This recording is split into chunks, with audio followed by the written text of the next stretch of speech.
शहदादकोट में कायदे अवाम शहीद जुल्फकार अली भुट्टो जी 98वीं सालगिरह मल्हाई वई।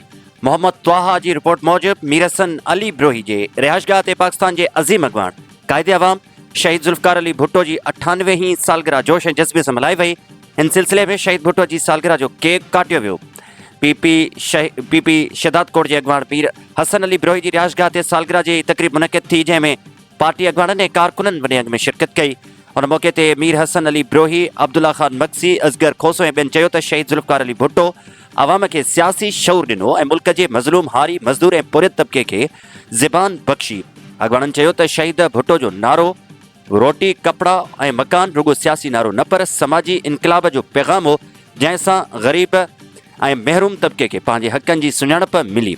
हुननि चयो त शहीद भुट्टो पंहिंजे जान जी क़ुर्बानी ॾेई बि जमहूरियत, आइन ऐं अवामी हक़नि जो झंडो बुलंद रखियो। तक़रीब में शरीक अॻवाननि इन ॻाल्हि जो वर्जाउ कयो त पाकिस्तान पीपल्स पार्टी अॼु बि शहीद भुट्टो जे फ़लसफ़े, नज़रिये ऐं मिशन ते क़ाइमु आहे।